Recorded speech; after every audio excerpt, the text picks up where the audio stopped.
Candle था। ये कहाँ से फूक मारेंगे? आप लोग करो। बाबू फूक करो। Happy birthday to you, happy birthday to you, happy birthday Putul, happy birthday to you. नमस्कार दोस्तों, क्लिप देख के तुमको पता चल ही गया होगा कि ये video is all about Putul का बर्थडे, पुतुल का फर्स्ट बर्थडे। तो हमारे लिए पुतुल का फर्स्ट बर्थडे बहुत ही ज़्यादा एक्साइटेड था, बहुत ज़्यादा इन्जॉयमेंट की। क्या इस व्लॉग में क्या क्या पुतुल की बर्थडे की तैयारी की, क्या क्या खाना बनाए, इट्स ऑल अबाउट दिस। तो तैयारी हुई, जो स्टार्ट हुई थी वो स्टार्ट हुई थी हमारी 10 अप्रैल से। तो सबसे पहले घर की पूरी सफाई की। मेरे घर में ना बहुत सारे शोपीस रखे हुए हैं, तो उन सबको क्लीन करना, फिर एक एक पार्ट को, ये जो लाइट है ना इसके फ्लावर्स को निकाल के इसको साफ़ करना, क्योंकि धूल वगैरह तो आपको पता ही है कितना ज़्यादा जाता है। और यहाँ पे पुतुल भी मेरी बहुत ज़्यादा मदद कर रही थी, बहुत ही ज़्यादा मदद कर रही थी, एक एक सामान फेंक फेंक के। आपको ना मैं अपने एक फेवरेट सा शोपीस दिखाती हूँ, वो है ये चिराग, अलादीन का चिराग, मुझे बहुत पसंद है। और यहाँ पे ना आपको कुछ डॉल्स दिखेंगे, ये ना बंगाली ब्राइड ग्रूम के डॉल है, ये बहुत ही प्यारे लगते हैं। फिर मैं किचन की सफाई करने लग गई। किचन की सफाई करने के बाद और ये जो शोपीस है जो कांच के, ये इसको भी साफ़ किया। आपको यहाँ ड्रिंक की बोतल दिखेगी, तो आप ये मत समझते कि हम ड्रिंक करते हैं, नहीं, हम कोई भी ड्रिंक नहीं करता, ना ही हम किसी को करने देते, बस वो बोतल रखा हुआ है सजाने के लिए। और यहाँ पे फूल के जो फूल से वो भी सूख के आ गए थे। अब मैं बनाने जा रही थी मिठाई, तो उसके लिए मैंने फ्रीज़र से खोआ निकाल दिया है। खोआ को पहले ही बनाने से, मिठाई बनाने से पहले ही निकालना होता है। यहाँ पे मैंने 1 केजी खोआ ले रखा है। तो यहाँ पे मैं मोदक बनाने वाली हूँ, और तब तक जब तक खोआ डिफ्रोज हो रहा है तब तक मैं यहाँ पे ड्राई कोकोनट को ग्रेट कर लूँगी। यहाँ पे मैंने पूरा ड्राई कोकोनट लिया है फॉर गुड फ्लेवर। और मुझे इसके साथ साथ मुझे इलायची का पाउडर भी बनाना था, तो इलायची को भी हल्का सा थोड़ा गरम करके इसको ग्राइंडर में पीस लूँगी। तो पीसने के लिए यहाँ पे मैं 1 चम्मच चीनी दूँगी, इससे ना पाउडर बहुत अच्छा होगा। ये सारे काम मैं साथ साथ ही कर रही हूँ। तो इसको भी अच्छे से पाउडर बना लिया है मैंने। अब यहाँ पे आपको छिलका भी दिख रहा होगा, इसको मैं फेंकूँगी नहीं, इसको मैं दूसरी सब्जी में डाल दूँगी। इसको वेस्ट करने की कोई ज़रूरत नहीं है, अच्छा फ्लेवर देता है। बाकी पाउडर में मिठाई में डालूँगी। यहाँ तब तक उसके पापा ड्रिंक्स और पानी भी लेकर आ गए थे, और आइसक्रीम उसके पापा पहले ही लेकर आ गए थे। और मिठाई में डालने के लिए यहाँ पे मैंने काजू और बादाम लिया है। पहले मैं इसको स्लाइस करने की सोच रही थी, फिर मैंने सोचा कि इसको ना पाउडर बना लेते हैं, तो इससे अच्छा और ज़्यादा बेटर लगेगा। तो इसको मैंने ग्राइंडर में डाल के इसका पाउडर बना लिया था। अब यहाँ पे मेरा सारा सामान रेडी है। यहाँ पे मैंने चीनी भी ले रखा है। 1 केजी खोआ के साथ मैंने 800 ग्राम चीनी ले रखा है, क्योंकि इसके अंदर मैं स्टफिंग भी करूँगी, वो भी गुड़ की स्टफिंग करूँगी, वो मैं आपको आगे दिखाती हूँ। तो यहाँ पे मैं सबसे पहले कढ़ाई को गरम करके खोआ को थोड़ा सा पकाना है मुझे इसमें, ठीक है। ये जो गुड़ है ना, ये है खजूर का गुड़, तो इसका फ्लेवर बहुत ही अच्छा आता है। ये बंगाली स्पेशल खजूर का गुड़ है, तो मुझे लगा कि ये बहुत ही, इसका ना टेस्ट अलग ही रहता है। और हमारे वेस्ट बंगाल में ये काफ़ी ज़्यादा फेमस है।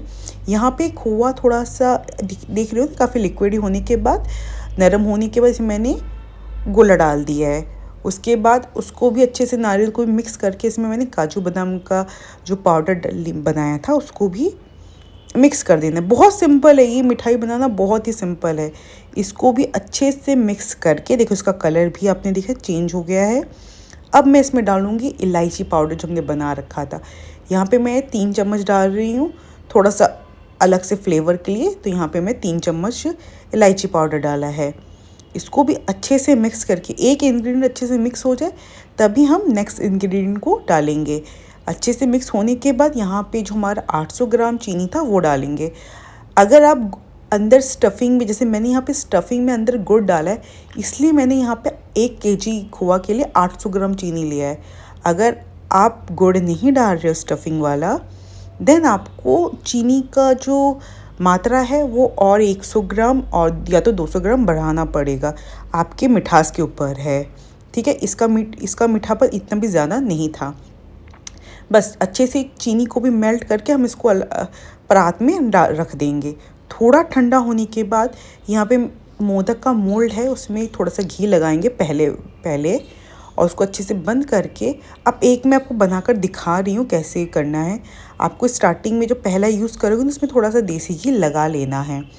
अब थोड़ा जब ये गर्म रहेगा ना, तभी हाथों में लेकर अच्छे से अंदर के तरफ स्टफ़ करना है, क्योंकि हमें इसमें स्टफिंग भी करनी है किशमिश और नौलन गुड़ की, हमारे खजूर के गुड़ की। तो हमें अच्छे से पहले तो इसके डिज़ाइन के अकॉर्डिंग उसको हाथों से ही साइड में लगाते। ये आप अच्छे से कर लोगे, जो बनाते हैं उनको ईज़िली पता होगा कि इसको कैसे पूरा सेट करना है डिज़ाइन के अकॉर्डिंग। बट बीच में थोड़ा सा हमें होल रखना है जिसमें हम स्टफिंग कर पाए। अच्छा, यहाँ पे मैंने पैकेट वाला खोया लिया है अमूल का। आप चाहें तो खुद से भी खोआ बना सकते हैं, वैसे मैं खुद से ही खोआ बना लेती हूँ। यहाँ पे हमारे एक अंकल है, तो उन्होंने ही हमें खोआ दिया था, उनकी अमूल की एजेंसी है, तो मैंने उसी खोआ से बना लिया है। अब देखो, स्टफिंग में मैंने किशमिश डाल दिया है और थोड़ा गुड़ को अच्छे से हाथों से बॉल बनाकर, क्योंकि काफ़ी नरम ही रहता है डाल के। उसके बाद लास्ट में थोड़ा सा और हमारा जो भी मिक्सचर है वो डाल दिया है मिठाई का। अच्छे से हाथों से दबा लेंगे, अच्छे से स्टफ़ करेंगे उसको, ठीक है। एक हाथों से जब करोगे ना अच्छे से, और जो एक्स्ट्रा रहेगा उसको हम निकाल लेंगे। बस अब जैसे ये हो जाए उसके बाद हम पिन को हटाएंगे। आप भी ना ये 3 वाला लेने से ना निकालने में बहुत इजी होता है, जब जो 3 फोल्ड वाला खुलता है मोदक का मोल्ड। बस इजीली इसको खोलेंगे और हमारा ब्यूटीफुल सा मोदक रेडी है। ये बहुत ही प्यारा लगता है। फिर इस टाइप से मैंने टोटल काफ़ी आई गेस 25 बना लिए थे मोदक। 1 केजी से मेरे 25 मोदक बन गए थे। 25 नहीं, हमारे टोटल मोदक बने थे 31। कुछ मैंने और मेरे हस्बैंड ने भी खाए थे। तो यह नेक्स्ट डे हमारा 11 अप्रैल, जिसमें मैंने सबसे ज़्यादा प्रिपरेशन करके रखी थी। यहाँ पे मैंने चिकन के लिए और फ्राइड राइस के लिए ना ब्रिस्ता बनाने के लिए प्याज को पहले ही सारा कट करके स्लाइस करके रखा था। और ये जो मिर्ची है ना, हमारे पेड़ से ही मैंने तोड़ा था। और यहाँ पे मैंने कढ़ाई पे ब्रिस्ता फ्राई करने के लिए तेल गरम करने के लिए रख दिया था। और साथ ही मैंने ब्लिंकिट से थोड़ा सामान ऑर्डर कर दिया था। यहाँ पे मैंने एक आम पापड़ और कैनबेरी ऑर्डर किया था। इसको मैं कोफ्ता बनाऊंगी, मलाई कोफ्ता, उसके स्टफिंग के लिए मैंने ऑर्डर किया था। तो जब तक तेल गरम हो रहा है तो मैं यहाँ पे इनकी भी स्टफिंग की तैयारी कर लेती हूँ, कोफ्ता की। तो कोफ्ता के लिए मैंने यहाँ पे जो बादाम है, काजू को, उसको थोड़ा छोटे छोटे कट कर लिए थे। और यहाँ पे मैं तेल चेक कर रही हूँ, तेल गरम हुआ है कि नहीं, वो चेक करने के लिए मैंने एक पहले प्याज डाल के देखा था। हाँ, तेल अच्छे से गर्म होने के बाद ही हमें प्याज को फ्राई करना है। यहाँ पे प्याज मैंने जितना प्याज ले रखा है ना, तो ये करीब ½ केजी तो प्याज है, तो उसको एक साथ नहीं डालेंगे, थोड़ा थोड़ा करके फ्राई करेंगे। तो मैं यहाँ पे मैंने 2 बैच पे ब्रिस्ता को फ्राई किया था। ब्रिस्ता मतलब प्याज को फ्राई किया था ब्रिस्ता बनाने के लिए। इसको अच्छे से थोड़ा फ्राई होने देंगे। अच्छा, अब आपको पता कैसे चलेगा ब्रिस्ता बन रहा है कि नहीं? जब हमारे तेल में ऐसे बुलबुले दिखेंगे आपको, इसका मतलब है अभी बाकी है। साथ में मैं स्टफिंग भी रेडी कर रही थी, इसको भी काफ़ी बारीक बारीक काट रही थी काजू को। अब देखो यहाँ पे मेरा ब्रिस्ता बन चुका है। आपको लगेगा कि नहीं, ये तो अभी कलर चेंज हुआ ही नहीं है, इसका कलर अभी भी फ्राई होगा, मगर नहीं, हमें इसी स्टेज पे ना इसको निकाल देना है। अभी मैं बता रही क्यों, क्योंकि इसमें कैरमलाइज प्रोसेस होता रहेगा। अब ये मैंने निकाल दिया है तुरंत, और इसको निकालते ही इसको फैला देंगे ठंडे होने का, तभी वो क्रिस्पी हो जाएगा अपने आप। और ये अभी भी इसका कलर चेंज हो रहा है, अगर आप ध्यान से देखोगे तब कैसा कलर था और अभी इसका कैसे कलर है। तो इसको हमें ऐसे ही कर देना। अभी तेल अगेन गर्म हुआ है, तेल को थोड़ा सा और गर्म करना, क्योंकि ये फ्राई होने के बाद तेल का टेम्परेचर थोड़ा गिर जाता है, तो इसको थोड़ा सा और फ्राई गर्म करके फिर हम नेक्स्ट बैच का जो भी प्याज है ब्रिस्ता के लिए वो डाल देंगे। यहाँ पे मैं 3-4 काम कह रही हूँ ना, एक साथ कर रही थी, और साथ में घर तो मेरा था ही, तो सारा काम एक साथ कर रही थी। अब जब तक ये हो रहा है ना, ये वाला जो ब्रिस्ता है इसको मैंने साइड में हटा दिया था। ये एकदम से इसका कलर भी चेंज हो गया है। इसको हटाने के बाद अभी इसी में मैं जो अब इस राउंड का फ्राई होगा ना वो डाल दूँगी। अब कलर देख ही रहे हो, इसका कलर एकदम से चेंज हुआ है। पहले कैसा कलर था और अभी का कलर कैसा हो रहा है, एकदम ब्यूटीफुल सा गोल्डन कलर ही हमें चाहिए। यहाँ हस्बैंड पनीर भी लेकर आ गए थे, तो इस पनीर से मैं मलाई कोफ्ता बनाऊंगी, तो उसकी प्रिपरेशन भी मैं करके रखूँगी। और आम पापड़ को भी यहाँ पे मैं छोटा छोटा करके कट कर लूँगी। आम पापड़ को भी मैं छोटा कट कर लिया, और यहाँ पे कैनबेरी उसको भी थोड़ा हल्का हल्का चॉप कर लूँगी। ये ना जब मुंह पे आएगा ना स्टफिंग में, तो अच्छा लगता है मुझे। हर चीज़ में ना स्टफिंग करना बहुत ही पसंद है, मुझे अच्छा लगता है। कुछ जैसे कुछ खा रहे हैं ना, तो मुंह पे कुछ सरप्राइज़ पड़े। और यहाँ पे मैं आपको ब्रिस्ता दिखाती हूँ। ब्रिस्ता में ना मस्त आवाज़ भी आ रही है। आपको मैं साउंड चेक करवा रही हूँ, कितनी अच्छी सी आवाज़ आ रही है। वेल यहाँ पे कोफ्ता की स्टफिंग रेडी है, इसको मैं डाइनिंग टेबल पे रखने जा रही हूँ। नेक्स्ट मैं एक इंस्टेंट मिर्च का अचार बना रही हूँ। उसके लिए थोड़ा मसाला रेडी करना था, तो यहाँ पे मैंने धनिया ले रखा है, सौंफ ले रखा है, 2 टाइप के मस्टर्ड सीड ले रखे हैं, हींग ले रखा है, अजवाइन ले रखा है और मेथी दाना ले रखा है। इसको अच्छे से ड्राई रोस्ट करके पीस लूँगी। और यहाँ पे मैंने मिर्ची को भी, ये मोटी वाली मिर्च है ना, उसको भी अच्छे से स्लाइड बीच से चीरा लगा कर रखा है। उसमें हम वो जो मसाला पीसा है उसको अच्छे से डाल देंगे। अच्छा, इसमें मैंने अमचूर पाउडर, नमक भी डाल दिया है, ठीक है। ये याद रखना, अमचूर पाउडर और नमक भी मैंने इसी में ही डाल दिया है, और थोड़ा काला नमक भी डाला है। इससे ना टेस्ट, ऑफ कोर्स नमक तो चाहिए, इससे टेस्ट अच्छा आएगा। तो उसको डाल के अच्छे से मिर्च के अंदर स्टफ़ करेंगे। और यहाँ पे मैंने फ्राइंग पैन में तेल गरम करने के लिए रख दिया था। तेल गरम होते ही हमें एक एक करके मिर्ची को ना मतलब हल्का ही फ्राई कर लेना है, बहुत ज़्यादा उसको नहीं फ्राई करना, हल्का सा उसको फ्राई कर देना। सारी मिर्ची को मतलब एक ही बार में दे देना है। और सरसों का तेल ही लिया है, क्योंकि अचार में सरसों का तेल का जो महक है वो अलग ही लेवल का रहता है। और ये बहुत ही टेस्टी अचार बनाया था, बहुत ही ज़्यादा टेस्टी। हमें ये सारे, मैंने यहाँ सारे मिर्च को एक एक करके इसमें डाल दिया है। अब इसको हल्का सा ही फ्राई करना है, ज़्यादा इसमें मतलब पैन को हिलाते हैं इसको फ्राई कर लेना है। थोड़ा इसका कलर चेंज हो जाए तब तक फ्राई करना है, ठीक है। जब इसका कलर इस टाइप का हो जाए ना, बस गैस को बंद कर देंगे। और इसमें जो ये बचा हुआ मसाला है ना, उसको डाल देंगे। उसको डाल के अब अच्छे से मिक्स कर देंगे, ठीक है। बस मतलब ये पूरा मसाला, ये जो तेल था ना, ये पूरा मसाला सोख कर लेगा। और ये इतना अच्छा लगता है ना खाने में, क्योंकि इसमें हींग डाला है, तो उसमें इसका टेस्ट एक अलग लेवल का हो जाता है। और आपको बता दूं कि ये इतना टेस्टी बना था ना, मगर ये मैं बर्थडे वाले दिन सर्व करना ही भूल गई गेस्टों को, ठीक है। तो कभी कभार होता है, इतना काम रहता है, मैं भूल ही गई थी। ये मैंने सामने रखा भी हुआ था, बट मैं सबको देना ही भूल गई है कि सबको देना भी है ये वाला अचार। खैर, मैंने इसको बाद में थोड़ा भाभी को दिया था, थोड़ा आंटी को, फिर हमने खा लिया था खुद ही। नेक्स्ट में चिकन को मैरिनेट करने के लिए रखा था। यहाँ पे मैंने 4 kg चिकन लिया है, तो उसके लिए मैं दही से मैरिनेट कर रही थी। तो ½ kg दही लिया। दही को अच्छे से फेंट के इसमें मैंने चिकन मसाला, मीट मसाला, हल्दी, देन नमक, मिर्च पाउडर डाल दिया है। उसको अच्छे से मैंने मिक्स कर दिया है, ठीक है। यहाँ पे मैं मसाले का जो मेज़रमेंट है वो नहीं बता पा रही हूँ, क्योंकि कुछ ना हाथों के अंदाजे से ही हो जाता है, ठीक है। बाकी कुछ मसाले मुझे कुकिंग के टाइम भी यूज़ करना था। यहाँ पे मैंने आधा जो ब्रिस्ट है ना, उसको भी डाल दिया है मैरिनेशन में ही, अच्छे से इसको फेंट दिया है। अब चिकन में मैंने डाला है जिंजर गार्लिक का पेस्ट। यहाँ पे मैंने जो जिंजर है, ये जिंजर पेस्ट है, उसको मैंने 1.5 चम्मच डाला है। वेल चिकन में ना थोड़ा गार्लिक का पेस्ट ज़्यादा डलता है, ठीक है। तो गार्लिक मैंने थोड़ा ज़्यादा लिया है। यहाँ पे मैंने 2 चम्मच के करीब गार्लिक का पेस्ट लिया है, और 1.5 चम्मच लिया है उसका, हमारे जिंजर का। ये मैंने फ्रेशली, ये सुबह ये सब छील ही रही थी मैं, तो वो वाला वीडियो मैंने डाला नहीं है। तो वो जो गार्लिक और जिंजर पेस्ट किया था, उसका पानी भी मैंने डाल दिया। और यहाँ पे मैंने धनिया और पुदीना फ्रेश कटा हुआ वो डाल दिया, और थोड़ा सा और बरिस्ता डाल दिया है। तो इसको मैं अच्छे से अब मैरिनेट करके इसको मैं फ्रिज में रख दूँगी, ठीक है। इससे ना बहुत अच्छे से कुक होता है। वेल यहाँ पे मैं जो चिकन बनाऊँगी वो कौशा चिकन हम बंगाली में कहते हैं, कौशा चिकन, तो वो बनाने वाली हूँ। तो इसमें मतलब ज़्यादा इसमें पानी नहीं डलेगा, जो है इसी में ही कुक होगा, विदाउट पानी कुक करने वाली हूँ। तो अब इसको भी अच्छे से मैंने मैरिनेट करके रख दिया है। और साथ ही में इसमें मैंने ना ये मोटी वाली मिर्च थोड़ा बचा कर रखा था, उसको भी इसके साथ ही मैरिनेट कर रही हूँ।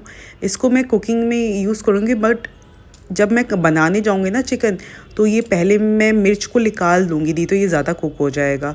इसको मैं बाद में डालूँगी। और यहाँ पे एक इम्पॉर्टेंट है सरसों का तेल डालना, ठीक है। नॉन वेज में ना, चाहे मटन बना रहे हो या फिर चिकन बना रहे हो, अगर मस्टर्ड ऑयल, मतलब इसको कहते हैं ना पक्का तेल जिसमें झांझ वाला, तो एक अलग ही फ्रेग्रेंस आता है, काफ़ी अच्छा टेस्ट भी चेंज हो जाता है। वेल, इसको मैं अच्छे से मैरिनेट करके ना फिर फ्रिज में रखूँगी।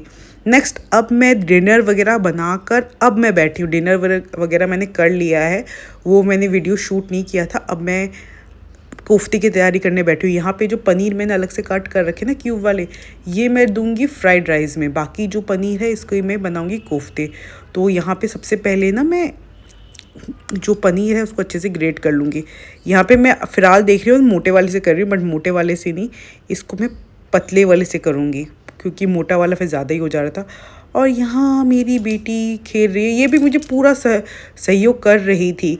अभी रात के काफ़ी टाइम हो रहा था, 10 बजे गए थे काम करते करते, और मेरा हाथ बहुत ज़्यादा दुख रहा था पनीर ग्रेट करते करते। अब इसको ना थोड़ा थोड़ा करके मैंने एक परात में लिया। मैंने थोड़ा सा पनीर रख दिया था, काफ़ी ज़्यादा पनीर लग रहा था मुझे, तो मैं थोड़ा थोड़ा करके पनीर लिया और उसको अच्छे से ना हाथों से मसल के रखना है, इसे सॉफ्ट करना है अच्छे से, ठीक है। ज़्यादा एक साथ तो कर नहीं पाऊँगी, तो थोड़ा थोड़ा करके लेकर करना है। और बाकी ये इलायची पाउडर था, उसको भी इसी में मैंने डाल दिया है। उसको भी, ये इलायची पाउडर जो हमने पहले बनाया था ना, वही इलायची पाउडर है। इसको भी डाल के उसी पनीर में अच्छे से मसलना है। इससे फ्लेवर ना काफ़ी अच्छा आ जाता है कोफ्तों में। और यहाँ पे मैं कोफ्तों में आलू नहीं दे रही हूँ, मैं थोड़ा सा नमक दे रही हूँ। ये मैं एरारोट से बना रही हूँ। और आप बाइंडिंग के लिए मैदा यूज़ कर सकते हो, बट मैदा यूज़ करने से ना कोफ्ता थोड़ा हार्ड हो जाता है। और यहाँ पे मैं कॉर्नफ्लावर एरारोट यूज़ कर रही हूँ, इससे ना थोड़ा हल्का रहता है, इससे कोफ्ते हल्के बनते हैं, ठीक है। बस यही डिफरेंस होता है मैदा यूज़ करने से और एरारोट यूज़ करने से। एरारोट यूज़ करने से कोफ्ते हल्के बनते हैं, और मैदा यूज़ करने से वो भारी होते हैं। और यहाँ पे ना मैंने देसी घी गर्म करने के लिए रख दिया है। मैं कोफ्ते देसी घी में ही फ्राई करूँगी, तो जब तक ये मेल्ट हो रहा है तब तक मैं थोड़ा सैंपल के लिए कोफ्ते बनाकर रखी हूँ। छोटा सा सैंपल के लिए है, और एक और मैंने ये 2 सैंपल बनाने के लिए रखा है। और बाकी मैं यहाँ पे थोड़ा सा और बना रही हूँ, मैं आपको दिखा देती हूँ कैसे बनाना है। थोड़ा सा हाथों में हाथों में थोड़ा सा वो लगा लेना है घी। मैंने पहले ही लगाया था, उसके बाद और लगाने की ज़रूरत नहीं है, क्योंकि इससे भी घी निकलता ही है। फिर इसके अंदर हमने स्टफिंग कर दी अपनी, और अच्छे से इसको बॉल बना लेना है। अच्छे से बॉल बनाएंगे, ठीक है। और मुझे तो स्टफिंग ऑब्वियसली मुझे थोड़ा ज़्यादा पसंद है, थोड़ा ज़्यादा ही कर रही थी मैं। अब अच्छे से उसको हल्के हाथों से बंद कर देना है, आराम से करना है, कोई भी जल्दबाजी नहीं करना है। हाँ, आराम से करेंगे तो टाइम तो थोड़ा लग ही जाएगा। और मैंने अपने हस्बैंड से भी बोला था आप थोड़ी हेल्प करो, फिर उन्होंने बोला था कि नहीं भाई हमसे नहीं बन पाएगा ये। फिर मैं कहा छोड़ो यार, मैं ही बना लेती हूँ, थोड़ा ही सो टाइम लगेगा, तो मैं बनाने बैठ गई खुद ही। तो काफ़ी सारा बनाना था, तो मैंने कर ही लिया। अपनी बेटी का ही बर्थडे है भाई, करना तो पड़ेगा ही। और यहाँ पे पूरा कोफ्तों को अच्छे से गोल करना है, एकदम राउंड, ठीक है। अच्छा, आपको एक चीज़ बता दूँगी, इसको हमें पूरा देखना है कि ये फट तो नहीं है कहीं से, अच्छे से हाथों से गोल करना है। और यहाँ पे मैंने ना प्लेट में जो कॉर्नफ्लावर है उसको छिड़क दिया है। अब इसको कैसे करके उसमें डालेंगे, बस ऐसे रोल कर देंगे, और ये कोफ्तों को ना कॉर्नफ्लावर में अच्छे से राउंड कर देंगे, तो इससे चिपकेगा नहीं। अब बारी है कोफ्तों को फ्राई करने की। घी गर्म होने के बाद टेम्परेचर को थोड़ा मीडियम करके हल्के हाथों से हमें घी में डीप फ्राई करवाना है। इसे हल्के हाथों से ही डालना है, ठीक है। एकदम से तेल का टेम्परेचर भी हाई नहीं होना चाहिए, इससे ना ऊपर ये कुक हो जाएगा, अंदर कच्चा ही रहेगा। तो उसको हल्के हाथों से डालना। और एक चीज़ बता दूं, कोफ्तों को ना कंटिन्यू चलाते रहना है, जैसे गुलाब जामुन फ्राई होता है ना, कंटिन्यू चलाना है। और हाँ, ये कोफ्ते थोड़ा सा आप इस टाइप से फटेगा, ये मैं बता रही क्यों फटेगा, क्योंकि इसमें हमने ना ये आम पापड़ डाला है ना, तो आम पापड़ अंदर जाने के बाद मेल्ट होगा। और जब तक कोफ्ते मेरे नेक्स्ट राउंड के लिए फ्राई हो रहे हैं, तो मैं दाल मखनी के लिए थोड़ा दाल भिगो रही हूँ। उसके लिए यहाँ पे मैंने 500 ग्राम होल उड़द की दाल डाला है, 200 ग्राम राजमा और 2 मुट्ठी मैंने चना दाल डाला है। चना दाल से टेक्सचर अच्छा आता है। अब ना दाल को मैंने कम से कम यहाँ पे 7 से 8 बार अच्छे से रगड़ के ना इसको वॉश किया है। तो और इसको भिगोने के बाद भी नेक्स्ट डे भी इसको फिर वॉश करना ही है, क्योंकि इस दाल में काफ़ी गंदगी होती है। और साथ ही मैंने यहाँ पे मैं दाल मखनी के लिए ना आधा केजी के ज़्यादा टमाटर को धोकर रख रही हूँ। तो इसका मैं ना कट करके इसको मैं पीस के रखूँगी दाल मखनी के लिए। ये सब काम अगर अभी मैं रात को नहीं करूँगी ना, तो फिर मतलब नेक्स्ट डे के लिए मेरे पास बहुत ज़्यादा काम हो जाएगा। और मैं अकेली ही हूँ, तो मुझे खुद ही करना है। ये मेरा लास्ट राउंड का कोफ्ता भी फ्राई हो गया, तो ये सारे मेरे कोफ्ते बन के रेडी हो गए हैं। और ये स्टफिंग की वजह से आपके थोड़े क्रैक आएंगे ही, ठीक है। यहाँ पे मैंने दाल मखनी के लिए भी टमाटर को पीस के रख दिया है। अब मैं बनाऊंगी कोफ्ते के लिए ग्रेवी, उसको भी रेडी करके रख रही हूँ। यहाँ पे मैंने हाफ़ केजी के करीब मतलब हाफ़ केजी से कम या 400 ग्राम होगा उतना प्याज लिया है, मोटा मोटा काट के ही पानी में बॉईल करने के लिए रख दिया है। टमाटर थोड़ा ज़्यादा लिया है, तो टमाटर आई गेस ये 350 ग्राम होगा, 350 से 400 ग्राम लिया है। बाकी यहाँ पे मैंने कलर के लिए डाला है कश्मीरी लाल मिर्च, ठीक है। कश्मीरी लाल मिर्च तीखा होता नहीं है। और 4 मैंने साबुत जो लाल मिर्च होते हैं वो डाला है। बाकी यहाँ पे मैंने डाला है काजू से आपको पता ही है इस टाइप की ग्रेवीज़ में काफ़ी अच्छा टेक्सचर मिलता है। और यहाँ पे मैंने एक पूरा दालचीनी डाला है, सिनेमन, उसको भी मैंने डाल दिया। इससे एक बहुत अच्छा सा ना फ्रेग्रेंस आता है ग्रेवी में, बहुत अच्छा फ्रेग्रेंस आता है। साथ ही में इलायची डाल दिया है। तो यहाँ पे इलायची मैंने 6 के करीब डाले थे। और यहाँ पे मैंने डाला है ये सनफ्लावर सीड, ठीक है। सनफ्लावर सीड नहीं है एक्चुअली, ये है खरबूजे की बीज, ठीक है। तो ये खरबूजे की बीज भी डाल दिया। और डाला है साथ में पोस्तो दाने से भी ना एक अच्छा टेक्सचर मिलता है ग्रेवी को। दोस्तों रात के 12 बज गए मेरा काम करते करते, ठीक है। और पुतुल का बर्थडे आ गया है। Happy birthday Putul, happy birthday. आप सब भी हैप्पी बर्थडे बोलो और मेरी बेटी को बहुत बहुत आशीर्वाद दो। Happy birthday. काम करते करते कब 12 बज के पता ही नहीं चला और मेरी लाडो का बर्थडे भी आ गया। खैर ये सब मैं करके रात को आई गेस 1:30 बजे सोई थी। इसको ऐसे ही रख दिया था, पीसा नहीं था। और नेक्स्ट डे यहाँ पे मैं ना थोड़े साग तोड़ रही हूँ मेरे किचन गार्डन से। यहाँ पे मैं लाल चोरोई पालक को ले रही हूँ, ठीक है। मेरे फिर किचन गार्डन में ये वाले ही साग उग रहे हैं, तो जितने हो सकते उतना मैं पालक ले रही हूँ और चौराई साग, क्योंकि हम तो खाएंगे नहीं, सिर्फ पुतुल ही खाएगी। और यहाँ पे ना सेम भी हो रखा था। सेम को मैंने पहले ही तोड़ लिया था, मतलब एक दिन पहले ही तोड़ लिया था। और यहाँ पे मैंने पुतुल के लिए थोड़ी सब्जी कट कर ली है और एक फ़िश लिया है, एक ही पीस फ़िश लिया है। हमारे बंगाली में ना फ़िश को शुभ माना जाता है बहुत, तो फ़िश तो कंपलसरी है ही। और यहाँ पे मैं फ्राई आइटम में ना 5 तरीके के फ्राई होने चाहिए, या तो 3 या तो 5 या तो 7, ठीक है।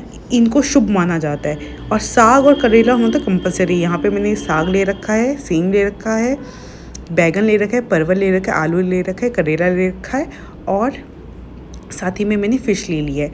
अब यहाँ पे ना मेरा दाल भी अच्छे से फूल गया था, उसको भी मुझे वॉश करना है। यहाँ देख ही रहे हो ये जो छिलके हैं ना, वो उसको हमें फेंक के 3-4 बार, 3-4 तो नहीं, मैं एक्चुअली और भी ज़्यादा टाइम मतलब इसको वॉश किया। जब तक क्लीन पानी ना निकले तब तक इसको धोना है।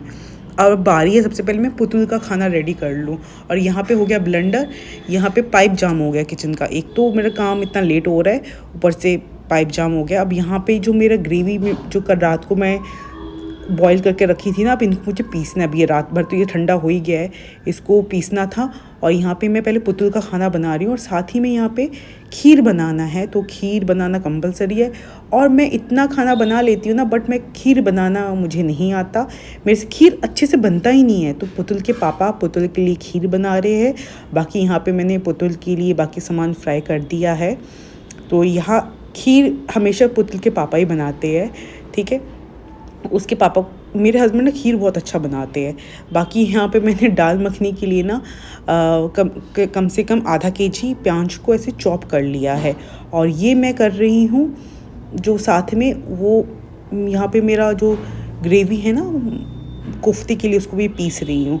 और साथ में मैं यहाँ पे दाल मखनी के लिए दाल भी बॉईल करने के लिए रख रही हूँ। उसके लिए मैंने यहाँ पे मतलब 2 बैच पे मैं बॉईल करूँगी, तो इसमें तेज पत्ता, थोड़ा खड़े मसाले डाल रही हूँ, इलायची और ये दालचीनी डाल के इसको 12 से 13 सीटी लगानी है, कम नहीं, 12 से 13 सीटी लगाओगे तभी ये अच्छे से बॉयल होगा, क्योंकि ये हार्ड प्रोटीन है ना, इसीलिए। क्योंकि इसमें राजमा डल रहा है, उड़द डाला है, तो उसको थोड़ा सा ज़्यादा हमें बॉईल करना पड़ेगा। और यहाँ पे मैंने ना जो बड़ी वाली मोटी इलायची होती है ना, वो भी 2 थोड़ा साड़ासी की मदद से उसको फोड़ के डाल दिया। इससे ना फ्लेवर काफ़ी अच्छा रिलीज़ कर देगा, तो वो अच्छा लगता है, ठीक है। और यहाँ पे लौंग भी डाल दिया है। ये आप इस वाले बैच में डालो या दूसरे वाले बैच पे, तो इससे फ्लेवर अच्छा आ ही जाता है दाल मखनी में, ठीक है। और थोड़ा पानी डाल के बाकी इसको सीटी लगने तक इसको हमें बॉईल कर देना। अच्छा, यहाँ पे ना मैं फिर मल्टीटास्किंग करी थी। एक जगह दाल बॉईल हो रहा था, यहाँ पे मैं कढ़ाई में घी डाल के भी गरम करने के लिए बिठाया था। और साथ ही में मैं जो ग्रेवी है कोफ्ते की वो भी पीस रही थी। यहाँ पे मैंने कम से कम ये 150 ग्राम बटर होगा, वो मैंने देसी घी में डाल दिया था। क्योंकि मुझे लगा कि जब तक दाल बॉईल हो रहा है ना, तब तक मुझे प्याज और टमाटर का मसाला बनाने में भी टाइम लगेगा। तो एटलीस्ट मैं ये तो स्टार्ट कर ही दूँ कि जब तक मेरी दाल बॉईल हो तब तक मैं कुछ काम तो करके रख ही दूँ, आगे बढ़ा ही दूँ, नहीं तो मैं फिर काफ़ी लेट हो जाती खाना बनाने में। तो यहाँ पे एक थोड़ा ब्लेंडर हो गया। ये होता है, ये हम लेडीज़ के साथ होता है जब हम कुछ पीसने बैठते हैं ना, और वो सडनली क्या होता है ना, मिक्सर से सारा मसाला आकर गिर जाता है, ठीक है। खैर, यहाँ पे मैंने घी में ना तेज़पत्ता और ज़ीरा डाल दिया है, तो उसको थोड़ा सा क्रैकर करके मतलब उसको कुक करना है। देन उसमें मैंने डाला है दालचीनी, ठीक है। दाल मखनी बहुत ही ज़्यादा टेस्टी बनने वाली है, मैं आपको बता रही हूँ, आप ये वाला ट्राई ज़रूर करना। अब हम इसमें देंगे बारीक कटा हुआ प्याज को मैंने अच्छे से बारीक ही कट कर रखा है। इसको हम तब तक फ्राई करेंगे जब तक इसका कलर चेंज ना हो जाता है, ठीक है। इसके कलर आप देखोगे, इसका कलर ना थोड़ा ट्रांसलूसेंट होने लगेगा।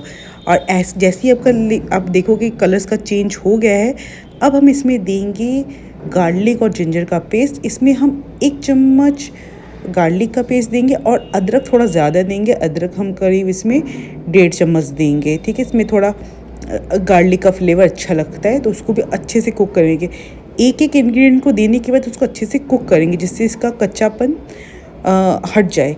अब इसमें मैं जो डालूँगी पिसा हुआ टमाटर। यहाँ पे मैंने टमाटर को ना कच्चा पीसा था, ये कुक टमाटर नहीं है, टमाटर यहाँ पे मैंने कच्चा ही पीसा था। ये ½ केजी कच्चा टमाटर है, ठीक है। उसको पीस के उसको भी अच्छे से हम कुक करेंगे। अब देख ही रहे हो घी एकदम से ऊपर आ रहा है। और यहाँ पे मेरा फर्स्ट बैच दाल का बॉयल होकर भी आ चुका है। इसको मैं अच्छे से मैश कर दूँगी, मैशर की मदद से। मैश करना इम्पॉर्टेंट है, नहीं तो उसका टेक्सचर नहीं आएगा। और साथ ही में मैं इसमें डाल रही हूँ मसाले में थोड़ा बेसिक मसाला, जैसे कि किचन किंग, देन नमक, हल्दी, ठीक है, धनिया पाउडर, ये बेसिक मसाले हैं, ठीक है। इससे ज़्यादा और कोई मसाले नहीं डलेंगे इसमें, ये बेसिक मसाले तो डलेंगे, धनिया पाउडर, हल्दी पाउडर, नमक और किचन किंग और लाल मिर्च पाउडर, ठीक है।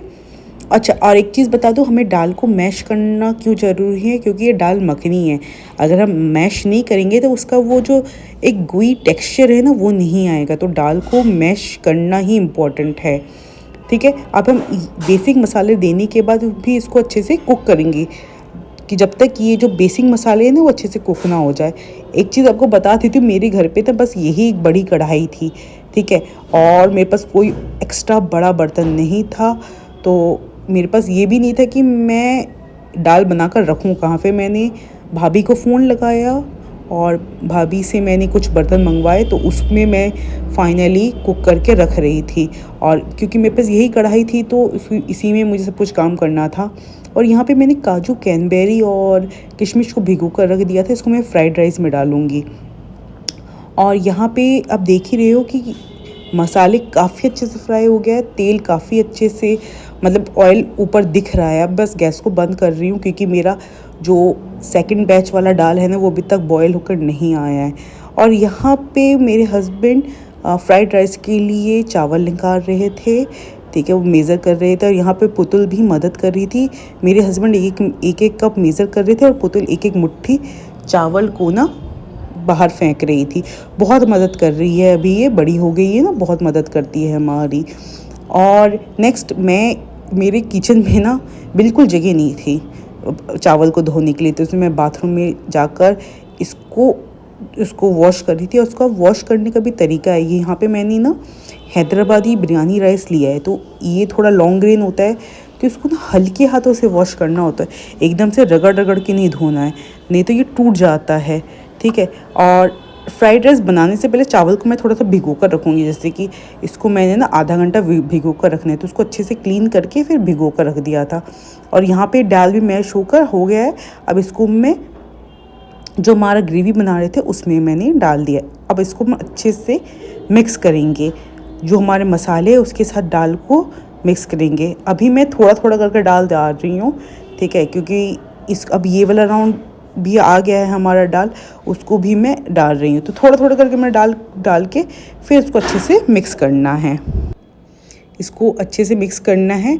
अच्छा, इतना मैं उस दिन बिज़ी थी ना बर्थडे वाले दिन कि मैं बहुत सारे क्लिप्स लेना ही भूल गई, क्योंकि ये सब बनाते बनाते मुझे काफ़ी ज़्यादा टाइम लग गया, करीबन मतलब 2-2:30 बज चुके थे।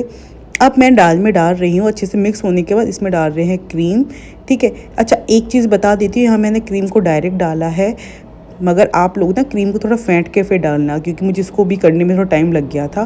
क्रीम डालने के बाद इसको अच्छे से कुक करना है। अब दाल में डालना है धनिया पुदीना, ठीक है, धनिया का फ्रेश लीव्स डाल देना है। और इसके बाद अभी भी ये कंप्लीट नहीं है, अभी भी इसको कुक करना और बाकी रह रहा है। अब हम इसमें डालेंगे कसूरी मेथी। कसूरी मेथी को हल्का सा ना पैन में मैंने रोस्ट कर लिया है, उसके बाद इसको इजीली वो हाथों से मतलब क्रश हो जाता है, उसको भी डाल देना है। अब भाभी ने जो बर्तन भिजवाए थे ना, इसमें से एक स्टील की बाल्टी थी, उसमें हमने दाल को डाल दिया था। देन चावल को बॉईल करने के लिए यहाँ पे मैंने एक स्टील का परात लिया था, ये मेरी शादी का ही है। इसमें मैंने थोड़ा विनीगर डाला है। विनीगर डालने से ना चावल का कलर काफ़ी वाइट दिखता है। और साथ ही में मैंने इसमें सिनेमन और इलायची डाल दिया था। और अब जो मैंने चावल को भिगो रखे थे उसको मैं डालूँगी। सारा चावल एक साथ नहीं बॉईल कर पाऊँगी, क्योंकि सारा चावल बॉईल करने के लिए परात छोटा पड़ रहा था, तो उसको भी मैंने 2 बैचेस में ही बॉईल किए थे। देन हमने पुतुल के लिए थाली रेडी किया। ये चांदी की थाली ना उसके पापा ने परचेज़ किया था पुतुल के जन्म के बाद। फिर अंकल आंटी भी आ गए थे। आंटी ने तो आते ही पुतुल को चॉकलेट दे दिया, और यहाँ सबसे पहले आंटी पुतुल का आशीर्वाद करके फिर उसके बाद फिर आंटी के बाद अंकल ने आशीर्वाद किया था। आशीर्वाद करने के बाद ही बच्चा खाता है, ठीक है, थोड़ा थोड़ा उसको खीर खिलाते हैं। अच्छा, एक चीज़ बता दूँ तो यहाँ पे जो पुतुल का खाना है ना, पुतुल तो वैसे मील्स ले लेती है, चावल वगैरह खा लेती है, मगर सब तो ये खा नहीं सकती ना, जैसे फ़िश भी ये नहीं खा पाएगी इतना सारा, तो ये हम नहीं खाएंगे। पुतुल का जो झूठा है ना वो अंकल आंटी ने खाया था। हमारे में ना मम्मी पापा जो है वो बच्चे का झूठा नहीं खाते, तो ये सब बाद में अंकल आंटी ने ही खाया था। यहाँ हमने भी आशीर्वाद कर लिया। उसके बाद मैं चली गई खाना बनाने दोबारा से। यहाँ मुझे कोफ्ता बनाना था। कोफ्ता अभी तक बना नहीं था। के लिए मैंने घी बटर मेल्ट किया, जिसमें मैंने तेज पत्ता डाला और थोड़ा सा बेसिक मसाले, नमक, हल्दी, शाही पनीर मसाला और किचन किंग और थोड़ा सा चिल्ली पाउडर, क्योंकि हमारी ग्रेवी में भी यहाँ मैंने चिल्ली का यूज़ किया था, तो इसमें मैं थोड़ा सा चिल्ली पाउडर डाल के पहले इसको अच्छे से कुक कर लिया, ठीक है। इसको अच्छे से कुक करने के बाद जब ये पूरा मसाले से कच्चापन की स्मेल चले जाए, उसके बाद इसमें जो बाकी जो ग्रेवी है ना वो मैंने डाल दिया था। ग्रेवी और मसाला अच्छे से कुक होने के बाद इसमें क्रीम डालना है, क्रीम को अच्छे से फेंट के डालना है। उसके बाद उसको अच्छे से कुक कर लेना है। जैसे ही इसमें बॉयल आ जाए ना तो उसमें सारे कोफ्ते को डाल के थोड़ा सा और बॉयल करके कसूरी मेथी डाल के बस ये तो हो जाएगा, कोफ्ता बन के रेडी है। अच्छा, इसी बीच अंकल ने और हस्बैंड ने ना पूरे रूम का डेकोरेशन कर दिया था। रूम का डेकोरेशन 2-3 बार चेंज हुआ है। सबसे पहले तो मैंने ना पुतुल के बर्थडे के लिए ना एक रिंग स्टैंड मंगवाया था कि उसमें सजाएंगे, तो अंकल ने उसको आधा सजा भी दिया था, मगर पुतुल ने आकर वो पूरा स्टैंड गिरा दिया। फिर अंकल ने ना ऐसे पूरा घर को सजाया, और ये तो बेस्ट था, पंखे पे ये बलून लगा दिया, पूरे टाइम घूमता ही रहा, तो बहुत ही अच्छा था। तो वो स्टैंड वाला तो हट गया। और आंटी भी बार बार किचन से आकर अंकल को कह रही थी कि यहाँ पे बलून लगाओ, यहाँ पे कम लग रहा है। तो फिर अंकल ने तो एक बार कह ही दिया था, खुद ही लगा लो भाई, खुद ही फुलाओ। खैर वो तो हो गया। अब यहाँ पे मैं यहाँ तक फ्राइड राइस बना रही थी, मेरा लास्ट फ्राइड राइस ही रह रहा था। इसका प्लान तो कितने बार कैंसिल हुआ, तो क्योंकि मेरे पास टाइम बिल्कुल भी नहीं था। ये लास्ट में मैं 6 बजे ही बनाने बैठी। तो यहाँ पे मैंने देसी घी गरम करके सबसे पहले तो यहाँ पे मैंने गाजर को और मटर और जो हमारा ये है ना कॉर्न, उसको अच्छे से फ्राई करके मैंने अलग साइड में कर दिया। और इसी के साथ ना मैंने जो हमारे ड्राई फ्रूट्स मैंने भिगो रखे थे उसको भी डाल दिया था। ये खाने पे काफ़ी टेस्टी बना था। और साथ में ना मैंने एक डिश और बनाई थी, एक मैंने मैक्रोनी कॉर्न सलाद बनाया था, जिसका मैंने वीडियो शेयर नहीं कर पाई। और इसी के साथ मैंने पनीर को भी अच्छे से मिक्स करके इनको एक जो सब्ज़ी था उसको मैंने अलग कर दिया, क्योंकि मेरी कढ़ाई में मैं इतना कुछ नहीं कर पा रही थी।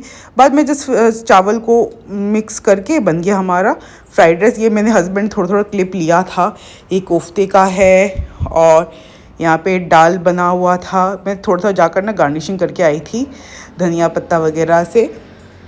और यहाँ पे चिकन भी मैंने बना लिया था। चिकन को यहाँ पे नहीं रखा था, चिकन को अलग रखा था। और थोड़ा सा मैंने वाइट राइस ही बना लिए थे, क्योंकि काफ़ी लोग ना वाइट राइस ही पसंद करते हैं। वो मैक्रोनी सलाद था और चिकन को थोड़ा साइड में रखा था। यहाँ पे चिकन भी काफ़ी अच्छे से बन गया था, मैंने ऊपर से गार्निशिंग भी कर दी थी। और होता है कभी कभार टाइम नहीं हो पाता।